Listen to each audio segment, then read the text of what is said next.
salaamaaleykum amis et internautes téléspectateurs de la Proxi TV télé bi la jege di la wan sa bopp ñu ngi la ñuy nuyu di leen baalu àq di leen baal àq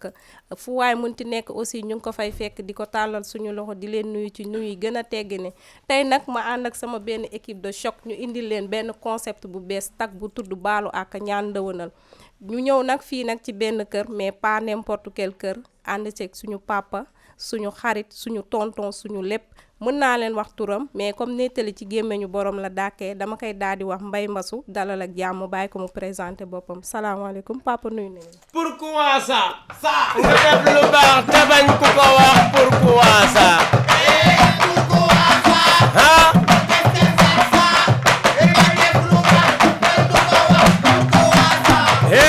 pourquoi ça. qu'est-ce que c'est que ça. nga def lu baax te bañ ku ko wax pourquoi ça.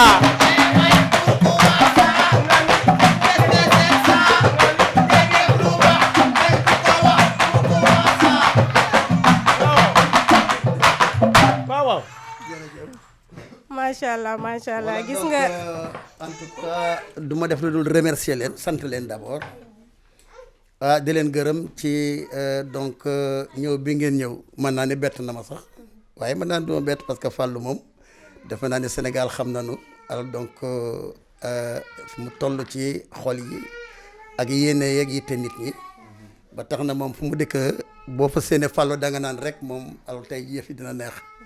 ndaxte bon je sais que c'est un artiste boo xam ne dès le bas âge nekk na artiste boo xam ne sans complexe nekk koo xam ne aussi ku bëgg nit ñi ca di ànd ak nit ñi di fekki nit ñi alors di leen bégal à tout moment ba tax na lu nekk jaar na ci parce que c'est le vrai artiste bi nga xam ni un artiste complet ñuy wax rek ne alors déjà mën nañ ni bi nga xamee ni mi ngi tàmbali di def alors donc théâtre yeeg yooyu tout ça là def nañ am nañu benn kii boo xam ne sama kër gi nekk fële def nañu jeune fa benn théâtre rek ñoom Ibra italien ak ñoom seen ensuite dëkk na alors donc chaque fois bu daan bëri ji alors da daan ñëw sama kër fa la daan solo te bu génnee defe naa ni alors xale yi yëpp ànd ak moom te bu demee day daan toujours donc voilà un champion de la lutte en même temps donc kon di kontaan tey ci seen teewaay bi di ci bëgg lool ndax donc ñëw bi mënuma wax fi mu toll ci man waaye mën naa ne ñëw la boo xam ne ñëw bu am solo surtout ci sama donc cadre de vie ak ni nga xam ne ci noonu lay doxee ak ni ma bëggee wàllu art ak tout ça la day gis nag ay artistes ñëw ànd ak Fallou ak l'équipe de comment dire encore de la Proxi je ne sais pas de Proxi on dit la Proxi Proxi je ne sais pas c'est ce que ça signifie d'abord. C'est la proximité. Ah, la proximité, donc de la proxy alors. Bon, nous avons cette équipe-là pour nous sargal, comme ils l'ont appelé sargal, nous avons fait sargal bobu. Kon nak dama nan rek sargal bobu mi ngi tambalé ci ñun ñoo leen jëk di sargal parce que sargal nañ leen jox leen seen waccu way bu baaxa baax te leen wax alors bismillah ak ci leen ci jamm. jërëjëf papa sargal nañu tatagal nañu dalal nañu jàmm kookoy adjudant Mbaye yaakaar naa duñu lim benn ñaari ñetti personne fii ci Kër Massar te dégguñu ñu wax ko nit ñi dañ naan booy def lu bon day gaaw a siiw mais tamit lu baax boo koy def day siiw sa tur yàgg nañu fekk fu ñu dëkk ñu xam la bu baax ràññee la ci lu bëri dañ lay daal di laaj rek suñu première question comme tabaski lañ nekk nan nga dundee tabaski bi ak waa koñ bi nga profiter ci occasion bi baalu àq ñi nga dëkkal. tout à fait donc là alors déjà tabaski bi moom defe naa ni lu ñu dund la bu dundin woo xam ne am na solo trop ndax man du man rek maa ko dund sax mais dama ko dund ak sama njaboot d'abord ca depuis ba nuy wuti xar yeeg ñoom seen yeeg yooyu tout ça la ambiance boobu man nañ ko tàmbalee foofu waaye gis nga bu may dem maag xale yi àndandoo man defe naa ne sama kër maag xale yi ñoo maase. parce que fii amul ay kéeg yooyu bien nangam bon man je suis à la taille de tout le monde alors te lépp lu ñuy def rek ñoo koy àndandoo dañuy ànd dem fubali da ànd dew daw yi def lépp alors donc tu vois dañuy bëri sax yenn saa yi alors donc mu nekk am famille boo xam ni famille bu am solo te jàppale ma loolu nag wax dëgg yàlla parce que ñoom bëgguñu dara loo xam ne dina ma naqari ba man tamit bëgguma lenn loo xam ne dina leen naqari ba tax na alors donc mu doon famille boo xam ne dama leen gërëm lool. kon nag tabaski bi alors ñëw na ci jàmm vraiment bu may ñëw sax dañoo ma doon tànnal xar waaye xar mënu laa rek ñu ne boo bii tuuti na ñu dem ñu àgg ci xar moo xam ne 400000 lañ ko jëndee donc tubarkalla macha allah dafa naa ni bu ma leen kii woon noonu bu kii nekkoon fi dana lay génneel xar bi waaye nag kooku moom dafa naa ni xar la ci xar yi bi ñuy wax sax dama ni non non non parce que lii mais gars yi ni ma non papa bii la ñu bëgg kër alors ñu daal di koy tubarkalla macha allah moom mbaa affaire mbëkku leen Fallou Cissé Midi Cissé donc alors yëf yi mbëkku ma quand même parce que am na ay béjjén yu rafet mais nag heureusement que dafa corné ba nga xam ni dafa ñëw nëbbu nopp bi waaye donc du jam fii du jam kenn kon nag mbëkku ma kon nag j'ai fait bien le choix tànn naa xar mu baax alors Midi dégg nga nu mu ko waxee wax na sax ba tàgg njabootam te yaakaar naa famille bu nekk war nga sàkku lii ba borom kër gi di toog di leen tàgg wante moom it aussi mu ne njabootam jàppale nañ ko mais jàppale boobu nag yemul rek ci njaboot ji parce que daf ko génnee ci koñam génnee ko ci dëkk bi ba ci yeneeni koñ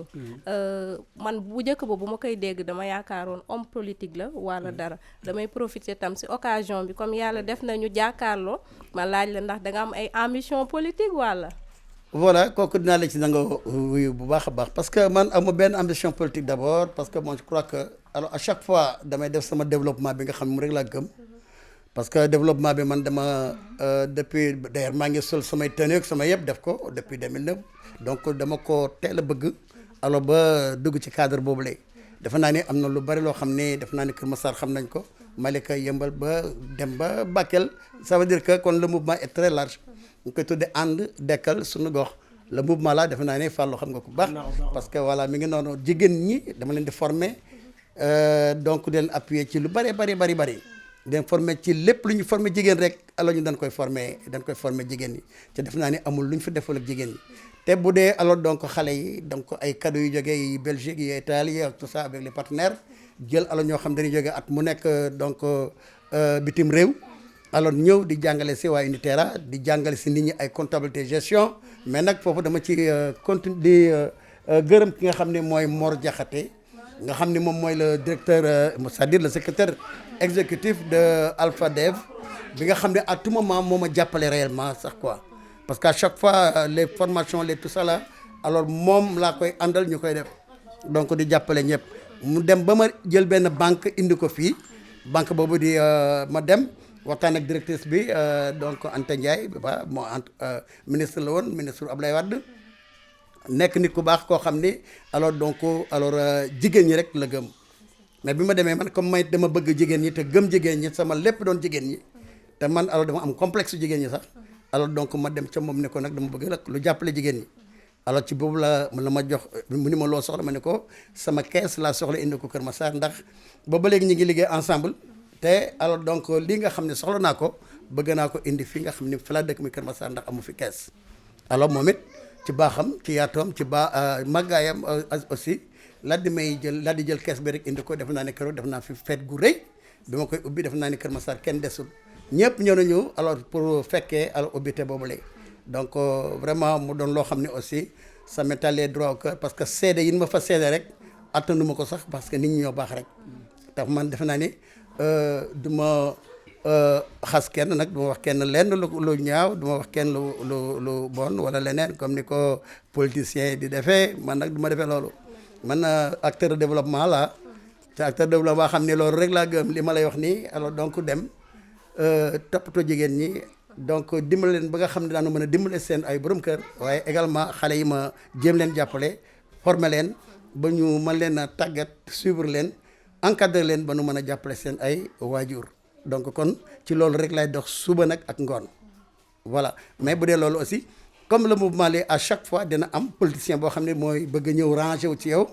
ànd ak yow liggéey ak yow parce que koo xam ne dem na ba Macky Sall recevoir ko à deux reprises ça veut dire que ne donc loolu du mouvement bu ndaw n'est-ce pas c'est un mouvement de développement boo xam ne mi ngi nii parce que man j'aime pas faire du tintamarre parce que foo gis li ma gën a bañ nag mooy télé.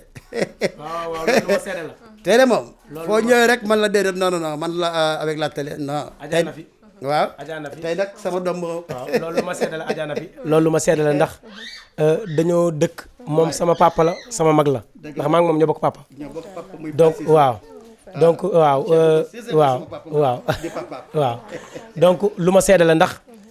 li mu def ci dimbali doomu aadama yi te musul jël caméra ñu filmer ko lu ma teg bët la lu ma fekkee laay wax musul bëgg ñuy filmer li muy def ci lu baax ñaata jigéen la jàppale ñaata jeune la jàppale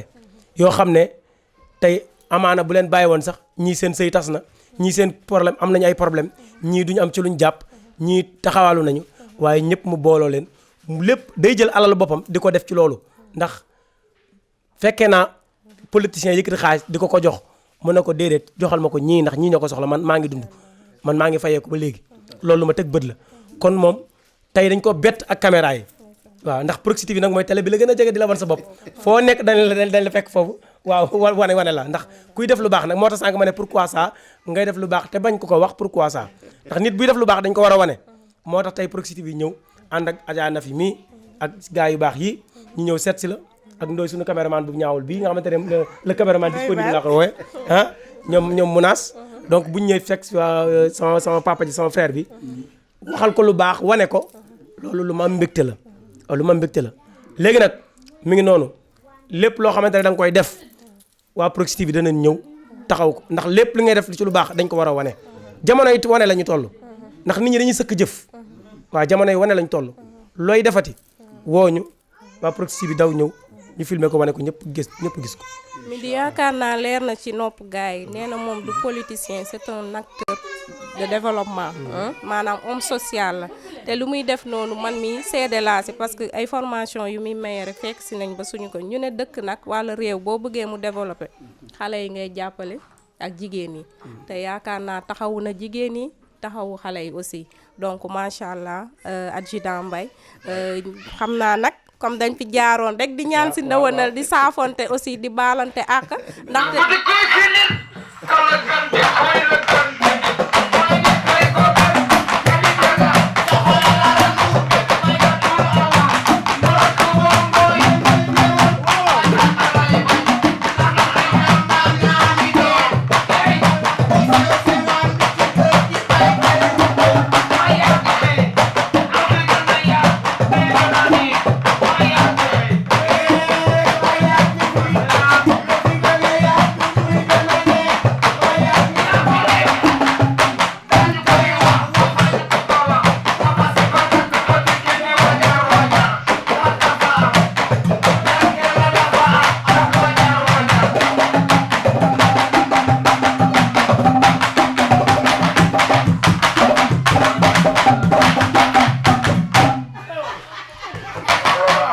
daaneel bi am na solo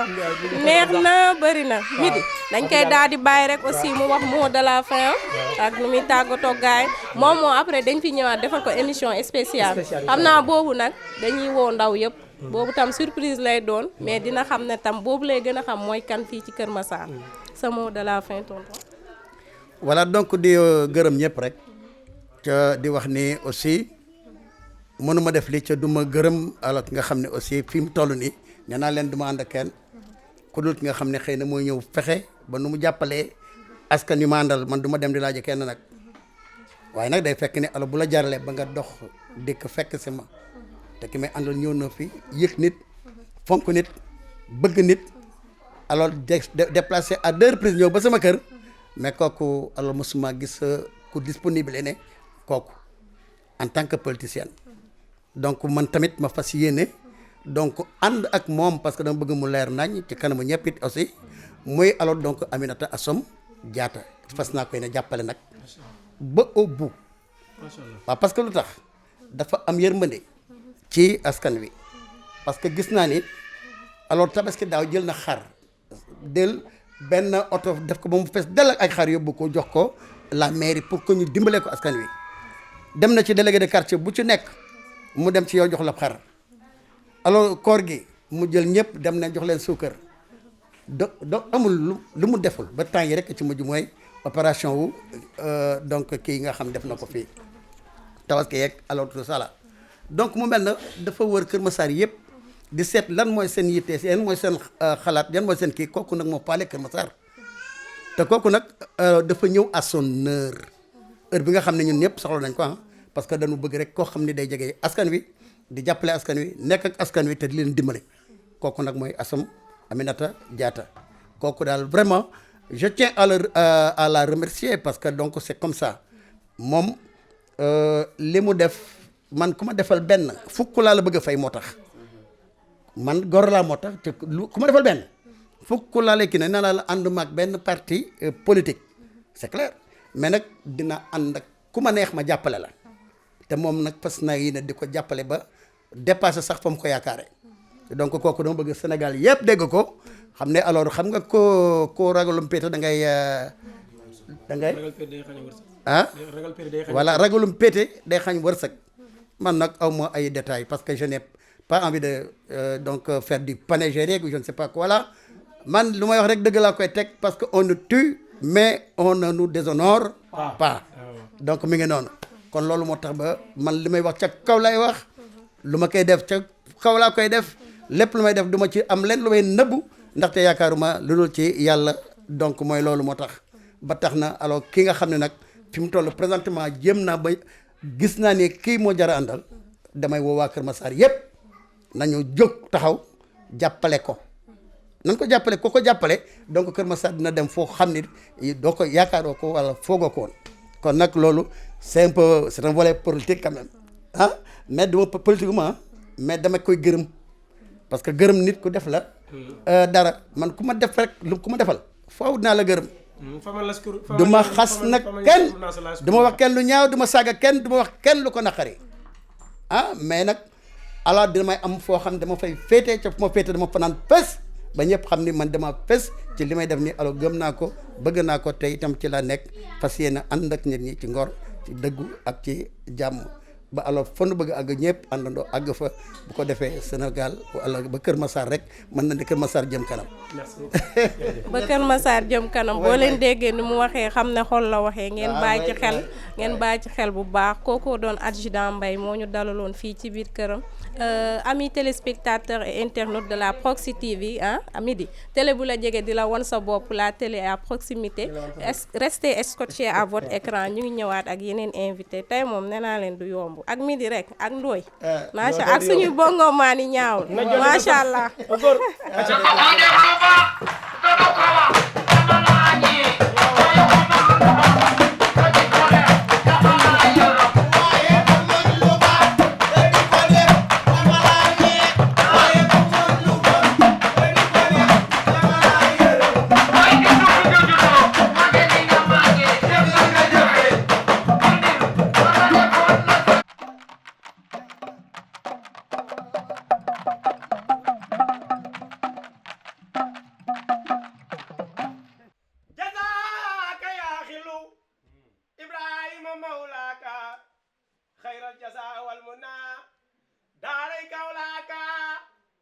Cheikh Bamba ñëw na ba dem yàlla ak yeneen bala way ñetteel ba Cheikh Ibra Sarr borom ay nu raxmate na ko yeneen dégg Cheikh Bamba ñëw na ba dem yàlla ak yeneen bala way ñetteel ba Cheikh Ibra Sarr borom ay nu raxmate lisa yaa bëgg ay nu raxmati yaay naale ay nu raxmati soo maree fa ngay naane yow mar du la rey wol ma madame Mbeng ak monsieur Mbeng mbooro yaa gore yow xam nga ku la jam naa ni dootu ko nettaleeti jazaaka yaa xillu Ibrahima mawlaaka xayral jasa wal muna daaray kawlaaka jazaaka yaa xillu Ibrahima mawlaaka xayral jasa wal muna daaray kawlaaka Cheikh Bamba ñëw na ba dem yàlla ak yonen bala way ñetteel ba Cheikh Ibra Sarr borom ay nu raxmati Sëriñ Mbay Sarr jasaaka moom nga doyloo moom nga safoo moom ngay tiitaroo madame Lisa Mbeng yaa baax te gore te am boo wéeru waay loolu rek la mënut ñàkk xam nga dañoo ñëw ba fii dëkkandoo yi ñu am fi ku tawat lool moo tax mënuñoo yëngal junjuñ yi waaye mu ne nan ko may jasaaka yaa xilu Ibrahima mawlaaka xeer jasaaka wal mun naa daa rek awlaaka moo tax ñu may ko nii ndax loolu mooy seddal xolam waaw nee na bu doon lii danañ ko yëngal moom sap ba sappa sarara ndax tey lii ajaa na fi lii yow xam nga ni émission bi ni muy doxee mooy maanaam baalante ak ñàndëwnal ndax dañoo toll ci période boo xamante ne baal ak ñàndëwnal dong la ñuy def moo dañ ñëw baalante ak moom ñàndëwnal mu dalal nu nag nañu nag faites comme chez vous di defar ay jus yoo xamante ne kenn xamul fu mu ko jëlee waaye leer na ma ndox ma ca ay na raxmati la ko jëlee xoolal ma ziba jëlal ziba ay na raxmati la ko jëlee waaw kay waaw loolu mënta ñàkk mbeng mbooro waaw mbeng yow da ngaa baax yow lu ñu dugg yaa nga ca mu ngi noonu waaw ñëw rek ci kër gi am dëkkandoo bu am bu tawat mu ne ak dëkkandoo bu wóorut te ñeme ma ko ci mbaaxam mu ne junjung yëpp nañ ko téye ngir ki tawat fii waaw loolu doo nga tax waaye kon fii dana mel ne dana mel ne tol forox tay dana mel ne ba musique de jébal bi taxaw ci bëtu kaay war ko dugal Argentine ñëpp di xaar Messi ne leen reetaan leen tax dama koy dugal mais ñeex bal ba ajaa na fi la wax ci lii dañuy bàyyi ba madame Mbaye ngi ñëw ñu waxtaane ko ñu ngi leen nuyu di leen siyaar jigéen lex góor nga am loolu la yàlla dogal jaajëf. voilà comme nuñ leen ko waxee woon sànq rek ami téléspectateur internaute de la Proxi TV télé bi la jege di la won sa bopp ne woon naa leen ngeen teg foofu seen baaraam bu kenn zappe bu kenn yokku bu kenn wàññi tey ay surprise rek lañ leen indil tey ñu ngi fii ànd ak aussi beneen kilifa fii si diwaanu Kër Massar mais plus précisément fii nii ci Alaaji Paate mu nekk monsieur Matar Meng chef cabinet du monsieur le maire Moustapha Meng moom lañ ñëw tey saafonteeg moom baalanteeg moom ak mais également aussi ñu bàyyi ko moom it mu baalanteeg yéen ak baal leen ak ñu waxtaan tuuti rek ci wàllum tabaski bi salaamaaleykum. maaleykum salaam maa ngi leen fay baax yéen waa Proxi TV di leen sant di leen gërëm ci déplacement bi di remercier Midi Pile mi nga xam ne moo jiite délégation bi di féliciter aussi la Proxi TV ci liggéey bi xam ne ngi koy def au niveau de la commune de Kër Massar bi xam ne léegi département la loolu defe naa yëg ngeen ko di nuyu nag di jël nuyoo bu baax ci honorable député maire Moustapha Mbengue le coordonnateur départemental de Kër Massar mais aussi le maire du département de Kër Massar ñu koy ñaanal yàlla na ko yàlla def maa ngi koy nuyu di ko sant di ko gërëm ci liggéey bi gërëm aussi tous les responsables yu liggéey ak moom tey ngeen ñëw fekk ma nag en famille may nuyu sama soxna madame Lise Sow maa ngi di nuyu également les femmes yi fi nekk yëpp ñoom xam maa ngi leen nuyu ak képp koo xam ne rek yaa ngi ci biir kër gi nuyu naa la nuyu aussi diwaanu Alaaji Paate bi yëpp nuyu diwaan sant yàlla nuyu tous les responsables yi xam ne ñu ngi ànd di liggéey ak ñoom ci biir Alaaji Paate ak ci biir commune Kër Massar Sud di rafetlu laal tànk yi ngeen di jóg mooy di nemmeeku responsable yi di nemmeeku également autorités yi ci tabaski bi xam ni génn nañ ci barki démb di ñaan yàlla aussi def ko ati bare bari allahuma amin mu ne ñu teewee ko ay at yu bëri tudd na ci sax baatu tabaski xam naa sama première question fa laa koy diriger laaj ko nan la dundee tabaski bi fii ci diwaan bi nga xamante ne mooy Alaaji Paate fii la yeewoo avec sa famille. waaw tabaski boobu ni ñu koy dundee mooy d'abord yàlla dafa def ñuy ànd ak honorable député maire Moustapha Mbengue li ñu njëkk a def mooy ànd ak moom ci liggéey bi ci wàllu social bi mu génn xar yu bari jox ko askan bi génn aussi denrée alimentaire yu bari jox ko askan bi ay enveloppe loolu aussi ñu koy sant di ñaan yàlla mu mën loolu addi ñëw yëpp mën a def lu ëpp loolu ba loolu weesoo def nañ li julli yëpp def jënd nañ suñu xar ba na xëyee dem nañ julli ji man damay faral di jullee Al Azhar nag li tax ma fa jullee sama waajur bu góor ba muy dund danaan def fu ma xëyee fii damay dem jëli ko Kër Bakka ànd ak moom ñu dem julli ji Al Azhar mu génn àdduna rek léegi mu def fukki at mais teewul man bàyyiwuma boobu tradition chaque julli damay xëyee fii dem julli ji Al Azhar ànd ak samay rak bu nu paree ay këram laay njëkk a dem sax comme maay mag ma rey xar yi nekk këram benn kër baa nga mi nekkal business mi ngi Kër Bakka ma pare ne ma doog a ñëw rey sama xar bon bu nu reyee xar mi man nag maa am habitude di reyal sama bopp di fees sama bopp loolu aussi ma ci sant samay waajur ndax jàngal nañ ma rey jàngal nañ ma fees aussi dinaa man maay reyal sama bopp sama xar maa koy fees sama bopp et que loolu aussi lu am solo la mu nekk loo xam ne ba ma koy def chaque année damay sentir ni tey jour tabaski la ba loolu weesoo nag am na yoo xam ne dañ koy jox soxna si moom mu déroulé waaw ñuy def nag li ñëpp def mooy dañuy woor ba 10 heures ba rey xar mi ci restu xar mi la ñuy dog ndax loolu aussi tradition la ñu fekk ko fi ñun noonu la ñuy woyalee suñu julli buñ paree nag jox soxna si moom aussi la mu war a def ci wàllu jigéen mu def ko ñu feetu enfant yi balonte ak dugg ci kër mbokk yi dugg aussi kër dëkkandoo yi dugg ci kër xarit yi baalu ñëpp ak parce que ñëpp a xam ne dëkk moo jafe te ci biir dëkk rëccër ci mën na am et kon occasion la pour ñu balonte ak man la yaakaar naa d'une manière générale noonu la ñuy dundee tabaski fii et que aussi mu nekk loo xam ni chaque année rek ñuy ñaan yàlla muy gën di am jàmm di gën di barkeel yàlla dinu may aussi ñu mën a am xar parce que aussi maman la boo xam ne merci père de famille yi mais yàlla na yàlla dimbali ba ñu mën a am toujours lu ñu jëndee xar di ñaan yàlla aussi ñi amul ren yàlla na leen ko yàlla may déwén ba ñëpp mën a am lu ñu jëndee xar parce que dafa bokk aussi ci suñu société bokk aussi suñu fête. waaw macha allah bien expliqué et très bien détaillé même wax nañu nan la dundee tabaskem mais ci ay waxam tam ba léegi rek am na luñ ci déduire mooy maanaam nekk ku mu doon tere ko aussi day sukkandiku ci diine bi mais tamit mu ngi bàyyi xel askan wi ndax expliqué na fi affaire sociale yu ñu doon def avant tabaski bi macha allah waa Kër Massar rafetlu ko torop tudd na fi tamit mu ne Kër Massar mu ngi département la donc damay tirer foofu tamit beneen question mooy sama deuxième question laaj la commune bii nii nga nekk yow yan ambition politique nga fi am. waaw bon Kër Massar département la ñu sant gërëm l'homme qui l'a porté muy honorable député maire Moussa Mbengue mi nga xam ne depuis 2006 mi ngi demandé la départementalisation de Kër Massar yàlla def Kër Massar nekk département kon moom na Mbaye Jacques Diop def ba Rufisque nekk département mën na wax Moustapha Mbengue honorable député def na ko ba Kër Massar nekk département ñu sendee nag commune de Kër Massar def ko ñaari commune nord commune sud suñu première souhait li xam ne ñu ngi koy bëgg di ko ñaan yàlla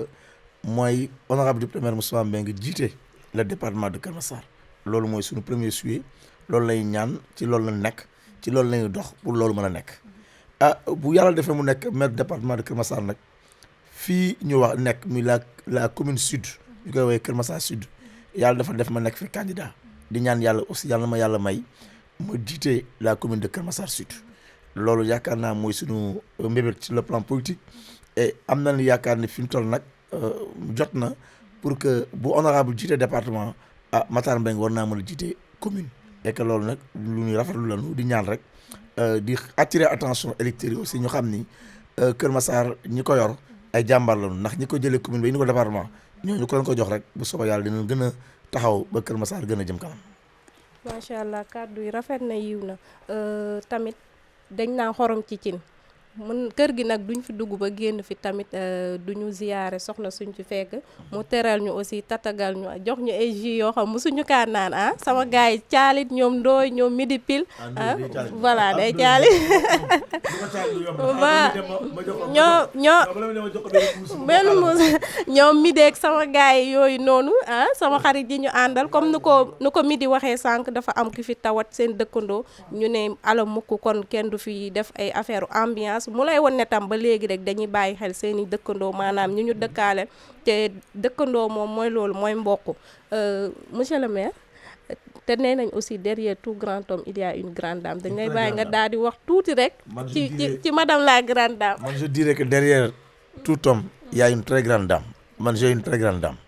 et pourquoi j'ai une très grande dame wax dëgg yàlla yii yëpp moo créé man maa ngi di activité rek kon yëpp muy préparé di ko dox waaye neen aussi que elle fait un bon travail ma sant ko gërëm ko parce que mën naa ne bu ma juumul actuellement on a fait plus de 20 et quelques années de mariage mosuñu ñu toog attinu kenn mosul ñëw rek taaj ñu wax yaa ngi atte et que aussi mu nekk jàmbaar sur le plan professionnel day liggéey et deuxièmement aussi sur le plan foyer kenn mënu ko ci wàllu yor kër ndax boo seetee tey ba léegi mooy dugg ci wàññi togg kon vu maintenant l'entreprise bi mu yor avec l'école Diazaka di école bu mag préscolaire ba terminal teewul aussi la mu war sur le plan foyer sur le plan de la maison mi ngi koy matale kon loolu aussi danañu saluer ko mu nekk une dame engagée très respectable aussi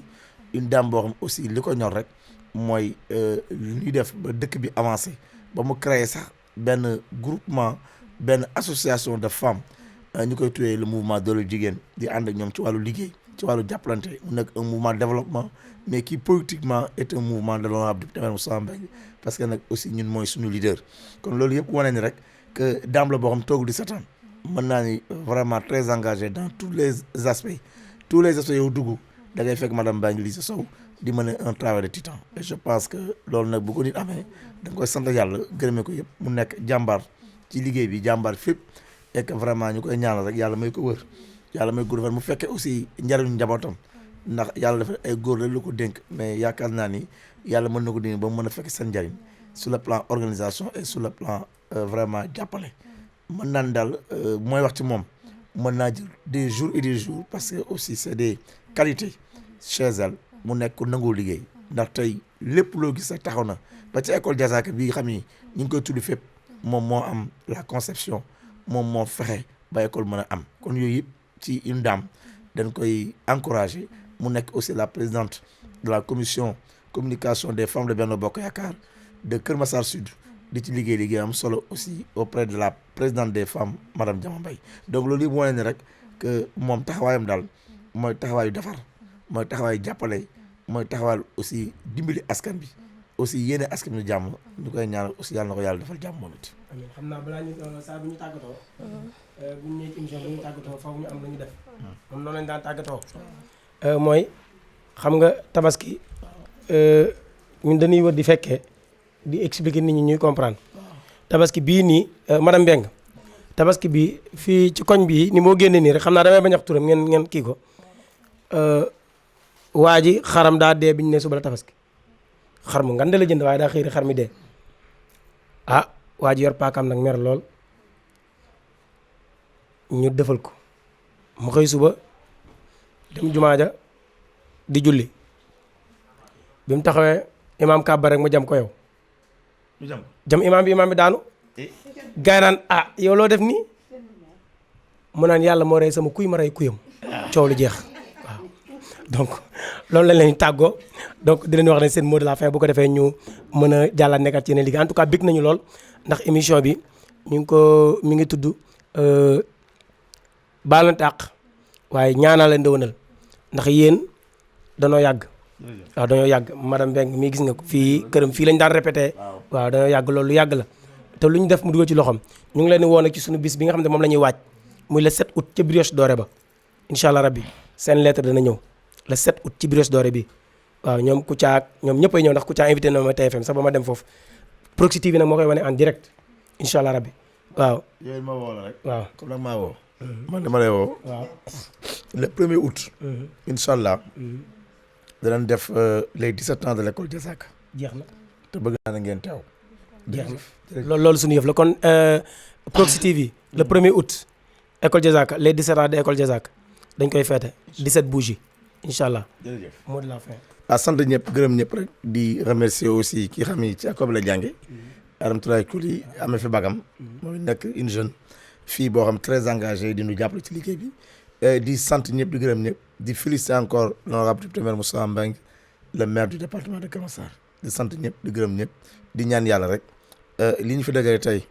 ëllëg na fi dajalewaat yàlla may ñëpp jàmm di féliciter aussi la Proxi TV à travers mon ami et frère Sangone sans oublier également madame Fall Ngone Fall sans oublier également Thiam Dogo am naa fay xarit daal.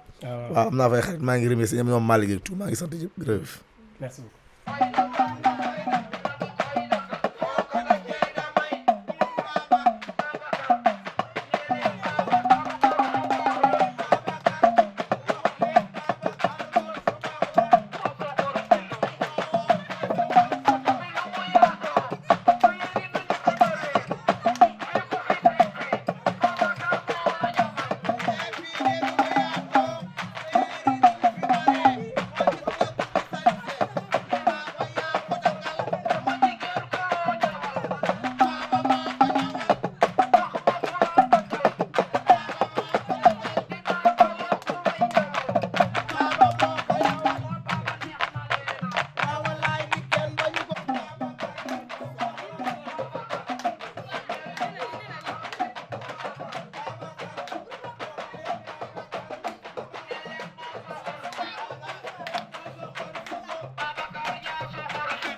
newoon naa leen continuité lay doon saa su nekk mais dafa mel ni cette fois-ci kër gi ñu ñëw kër Ndooy la kër gu ñu ñëw kër Midi Pile la mais également nag ñu fekk fi ndawanal bu dàq si ndawanal parce que Midi dara gënul neex nga ñëw dugg ci kër ne fa carax gis ñu taal Proxi TV ñuy gis nii xës di am buzz xës ma lay nuyu de passage tam di lay wax ci loo nekk yaa ngi taate lu neex mais nag damay tourner si suñu invité du jour ma nuyu ko bàyyi ko mu dal ak jàmm moom tam mu nuyu internet ak téléspectateur de la Proxi TV télé bi la jege di la won sa bopp mu daal ñuy wax moom mooy kan wax turam ak santam salaamaaleykum sëñ bi nuyu. salaamaaleykum maa ngi leen di fay yéen ñëpp di kontaan ci sama frère sama mag sama xarit Midi Pile di monument Kër Massar xam ni hôpital sax léegi am na ñoo xam ne nii pour ñu sampal leen biteel day jafe day naan jàppal leen ñu Midi Pile rek mooy loolu stress bi yëpp wàcc dem di ko nuyu di ko kontaan si moom bu baax yow tamit nuyu ma la mais maa ngi nuyu sa ver Sénégal bi sañse nga waaw man la Babacar ñu gën ma xam si Soxor Siso ñu ngéntee ma xaalis téyeer nag waaw doomu Kër Massar. macha allah ñoo ko déggandoo Balla Gaye nee na xaalisu mbër lañ ko ngéntee moom nee na xaalisu tëyër donc lii don la Amady lii ci deret bi la nee na mooy Babs Soxor Siso di ngeen ko déggee mu def nag lu am importance ñu ñëw fekk ko parce que nit sa métier rek nga am mu toog ci machine am gis nga di dawal lu nice nee na sama verre rafet na mais verre bi moom dara daa ko tamit dañ koy daal di bàyyi rek mu wax moom en tant que tailleur en tant que aussi doomu askan mi en tant que jullit mu wax ñu tuuti nan la dundee tabaski bi. waaw ku ne xam ne tabaski moom dafa metti trop xam boo ñëwee ba jóge sa atelier ñëwaat sa biir kër xëcc machine yi teg fi kon sama papa nu mu ko doon defee amul noppalu waaw bu nekkee atelier bi rek nekk fii mais avant tout may jaale sama benn papa muy Dembi Fall di ko jaale waa Kër Massar yëpp di ko jaale ministre de commerce Assome Aminata Diatta di ko jaale Midi Pile di ko jaale artiste Kër Massar yëpp suñu papa la woon nag nekkoon monument fii nii bañ mujjee toog yàggul dara mais ku ne xam na ne téer moom dafa metti xam nga nit lépp lu muy def si àdduna ak lépp lu mënta doon balaa ngaa génn lan laay sol ngay njëkk a xalaat bu solo bi amul rek doo dem moo tax ñun téer yi dama naan nañ fonk sin boo xam ñun ñooy ñan parce que mooy métier bi nga xam ñëpp la soxla muy sëriñ bi dañ lay soxla taalibe bi dañ lay soxla ñëpp dañ lay soxla kon nag boo yoree métier boobu da nga war a xam yow yaay kan parce que mën na la ibbi lu ne du hasard may ñawal ay ministre wala leneen loolu bu du woon téye bi du ma ko am mun nga def beneen métier wala togg wala leneen nit ñi dañuy dem dugg ji rek ñëw defar yàq mais téyeer moom ki ngay ñawal ki danaan yow yaay ñëw nga jëloo ko mesure en personne muy Macky Sall ñëpp si bokk yam kon boo nekkee téyeer d'abord xamal sa bopp xamal yow yaay kan na cet njëkk si yow loxo bi ñëw soog a set ñëw. xamal sa bopp xamal yow yaay kan mu génnee ci aussi benn leçon de morale bu am importance bi nga xamante ne mu ngi ñaax tailleur yi di wan ne métier tailleur métier bu noble la mais tamit Babs Soxor Siso waaw Babs kañ nga may ñawal wante da ngay tontu sama question bii nii ba pare yow en tant que tailleur yaa ngi li ma la wax léegi joxe nga fi benn leçon de morale xaw a conseiller tailleur yi mais tey par exemple sama genre yi bëri histoire yi ñu indi sa ñaw teg ko ci tailleur bi di la dawloo loolu est-ce que yoon la walla tamit xam nga jigéen ñi tam feet yi ñoo ko moom ah tailleur yi du ñu jàpp jël suñu ñëw di ko téye yow loolu tu trouves ça normal ou bien. waaw côté boobu noonu chaque jour damay toog ak sama xarit di ma siy wax souvent dañ siy tooñ tailleur yi parce que nga indi sa tissu am na ñoo xam ñoom ñoo njëkk indi tissu mais sa tissu njëkk fa te avance bi ñëwul comme tissu bi ñëwul parce que ñaw xaalis la da ngay gis ku mujjee indi tissu mboolekaat avance bi. du ma jël avance kay dem ñawalee loo ko tamit te dem si téer nga nekk téer bu mag ñëpp di la xam nga dem si mesure bi di lépp loolu tam wàcc sa bopp la kon des fois clients yi ñoom ñooy tardeel seen ñëw ñoom ñooy indi seen tissu bàyyi ko foofu te xaalis du ñëw ku mel Midi Pile mujjee ñëw indi tissu indi xaalisam damay dem ma jëndalu ko si xaalisam de du ma jël xaalisam dem ñawalee ko kële parce que man mus naa jël avance yi jàmbur ñawalee ko beneen avance borom kër kooku jël siwul ñawam léegi ma am problème moo tax clients yi boo leen indee seen ñaw na ngeen koy boole xaalis bu ko defee téer bi day dem jënd garantie jënd yëpp mais téer bi di dépassé 2500 nga indi ko sa ñaw indi ko 2500 day jël 1500 yi dépassé beneen 1000 francs mu jënd commencé teg fa la keneen ñëw loolooy commencé indi ñaw yi di tàdd mais ñawam léegi ku ne xam ne ni ñaw temps la laaj ñaw da ngay am sa temps jël xaalis def si biir ñaw bi boo defee boo génnee ñu la sañse nga dara gënul neex nga dem si xew wala nga dem milieu boo sañsee da ngay toog si kanam boo sañsewul da ngay dem toog yi ci ginnaaw waaw da ngay làqatu ji moo tax booy dem surtout tamit na nga xam jigéen dañu tàmm tamit di dem si téer dem rek ñawal ma lii déedéet nit li ngay amee avocat noonu ngay amee styliste ak téer bokkul nga dem styliste ne ko fii laay dem lam moo fay dem mu ne la solal lii si tàngaay nga nekk ban couleur laay sol mu ne la solal couleur bi dafa am importance mais am na ñoo xam dañuy génn rek xamuñu ngoon lan la ñuy sol lan la ñuy taajalee seen njëkkër dîner de gala lan laa fay yóbbu super mbéeraay lan laa fay yóbbu xamuñu loolu te Sénégalais dañu war a tourné waat ci loolu am seen téer bi dañ conseil booy dem fii defal li defal la moom nag dafa mel ni ci ay waxam dafa boole stylisme ak métier tailleur parce que boo ñëwee sax di ñawlu dina la conseiller li nga war a def ak milieu bi nga xamante ne fa la ñaw bi di jëm mais genre Mounass yi xoolal lu tàng lu mu sol rek dama rus sax mais Babs nga nekk fii yow ci diwaanu Kër Massar dañ lay laaj yow Kër Massar yi ndax des fois yéen tailleur yi da ngeen ciy am jafe-jafe walla dara. waaw fii Kër Massar moom wax dëgg yàlla ñun lenn nag mooy suñu problème muy place yi nga suñu centre commercial yi bañ ko tojee ba tey dañu am problème te nit ñi nañu sarax wàññi location yi toj nañ centre commercial rek place boo laal ñu naan la lan ngay liggéey téer ñu ne la 200 na ngay mun a toogee atum lëmb di def 200 weer bi dee ku ne xam ne téer da ngay consommer courant facture bu ñëwee fa nga jëm say emprunté ak yow li ngay sànce te boo nekkee téeru artiste yi social bi si ñëw day bëri te ku ne xam ne téeri at animatrice yi yéen ñu ñoo far te mënoo xëy di tourner benn émission li nga sol nga solaat ko faaw nga am téer bi siy jàpp kon ñun tamit nañ ñu jàppale culture Kër Massar fii parce que boo nee culture animatrice bi génn si téer bi génn si tëggkat bi génn si bongo maan yi génnuñu si man du ma rêvé sax nit di ñëw di def si man émission kon ngay def ay bongo wala affaire yooyu nga sol ay yëre tubaab man damay bëgg consommer locaux ñun ñëpp ñu koy dund bu ñu duggee moo xam ne lii kat ñun la mais bu fekkee place yi dafa seer wala yeneen yi yuñ bëgg di def yëpp duñ ko mun xam nga la ngay tal nan laay def ba weer bi dee bi ma fay sam place loolu nag nañu si jàpp mos naa ko wax tamit ñoom Lamine Thioune nañ jàpp si affaire yi yéen tam télé yi yéen it ngeen ñuy dim des fois dañuy bëgg def pip kon tey jii déplacé naa atelier mu bëgg a def pip bi ñu ni dañuy bëgg ñëw di jàpp si yéen mais bu fekkee da ngeen koy seere ba mu seet des fois mooy loolu des fois il faut ñuy génne asaka yi télé yi da leen génne asaka téer yi nag Lamine Thioune nee na dégg nga ñuy génnee asaka mais nag xam naa sañ naa tontu au nom de Lamine Thioune Proxi TV mooy télé bi la jege di la won sa bopp c'est la télé de la proximité télé bi nga xamante ne ñëpp la fi nekkal moom saa boo ko woowee mu jug ñëw jàpp ci seen combat yaakaar naa ne moom lu dul Kër Massar ñoru ko donc saa boo leen sollicité rek incha allah yaakaar naa loolu moom du problème Proxi ñu bàyyi la rek nga daal di wax sa mot de la fin. waaw sama mot de la fin avant tout xaar ma woon leen lu tax soxal si sa jox ma saak boobu xam nga ñun duñu ñaw rek yam si dañ ciy boole di si def yi soxor xam nga bu ñu nee soxor si sa moom Midi kay loolu la mu ne si ku soxor la ñuy dem gisoo ma ñëwee dama doon lox sax ñooy job saak yi di si boole ay daal doon waaj benn défilé nag far corona bi ñëw défilé mujjul am ñi yëpp ay vax la yaa ko defar ni si gars yi bu ñuy dem ay mariage nañu jël ay vax essentiel na téer bi soxor si sa rek vax mun nga si def lu ne yow mun nga indi sa jasneer ma def sama vax kenn du xool sa jasneer parce que si ñaw bi la man damay lal ay kii sax darab yu may sàngoo damay jég-jég rek jël ko dag ko ñaw ko yëre dem barke Serigne Touba télé laay waxee ñaw naa jël naa darab ñawal si Mami Kourous ñawal si soxna ay dara bu Wally Seck ñawal si sama simis sol te ba léegi dañ ma koy laaj mootu ma ko am parce que darab conteneur la kon ñun nañuy wax autorités yi ñu jàppale ñu ñoo ngi tàllal loxo tamit di waxaale sama mbokk téer yëpp ministre Assome Aminata Diatta ministre de commerce et petite moyenne entreprise ñun entreprise yu ndaw yi nañ ñu jàppale parce que bëgg nañ ko soxla nañ ko parce que bis bu ñu amee doole bi am na ñoo xam ne ñu bëri dootu ñu génn di dem Dakar rek parce que ñun ñoo ngi dimbali waa Dakar ñun Dakar lañ nekkoon di ñaw sama papa moo ngi fa ba tey atelier moo ngi fa ba tey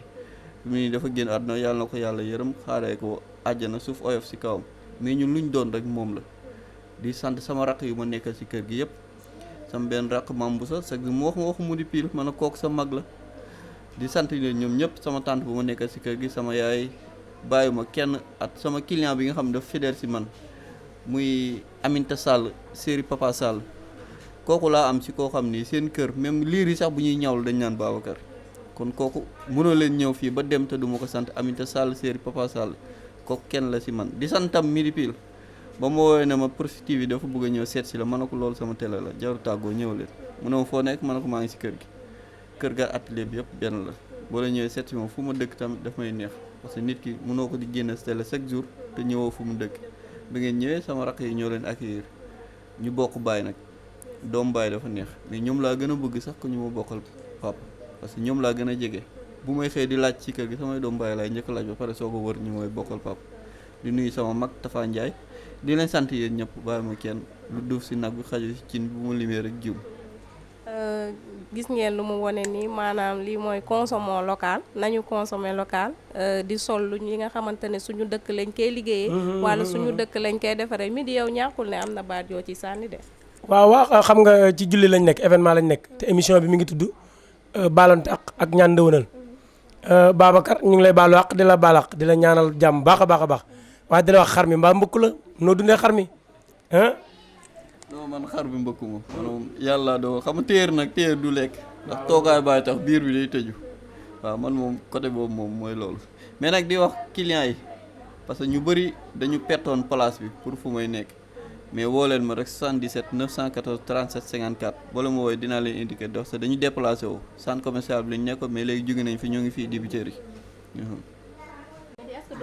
ma ne ko maa ne nii ci télé bi xool ko maa ngi nii ci émission bi ne ci télé bi proxy rek ko mën xoolal ma dee ngi feeñ télé waay maa ngi ci télé bi yéen Midi star nga de star laa nag ñor na xom star gi moom ñor na wadd mais baat bi mu wax nee na moom ci centre commercial bi lañ nekkoon après depuis buñ ko tojee ba léegi ñoom dafa mel ni dédommagé guñ leen wala ñoom amuñu fuñ nekk léegi fii la nekk yow yan kàddu nga xam ne mën nga ko sànni ci au nom des autorités maanaam nga wax ci ñoom ñu jàppale leen ak luy mel ni parce que lii c'est intéressant lu mu wax waaw autorités yi je m'adresse à vous dégg naa tubaab comme ni ngeen ko déggee ma ne jàppale leen aider les artisans aider les artisans ils ont besoin d'aide besoin carrément d'une manière générale. ok d'une manière générale fa la daanelee Babacar kan ngay tàggu. waaw maa lay tàggu seen équipe bi tàggu sama rakk yu góor yu ma nekkal ci kër gi ay ñoom Modou Ndiaye Bas Ndiaye Malick Ndiaye Khadim borom fil bouton yi ay ñoom El Hadj Mambousa Rouba Ndiaye sama ñaari séeri yi nekk ci biir kër gi Marème at Borsa ak sama mag bi nag sama mag bu jigéen mooy sama yaay mooy sama léegi Aminta Ndiaye di nuyu sama dëkkandoo yi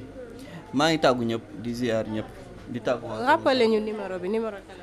waaw numéro bi 77 la 914 37 54.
voilà comme nu ma leen ko waxee woon rek ñu ngi encore ci beneen place beneen lieu mais bii cette fois-ci ak suñu benn frère bu baax bu yaru bu yàlla baaxal xamoon na ne émission bu mel ni duñ ko def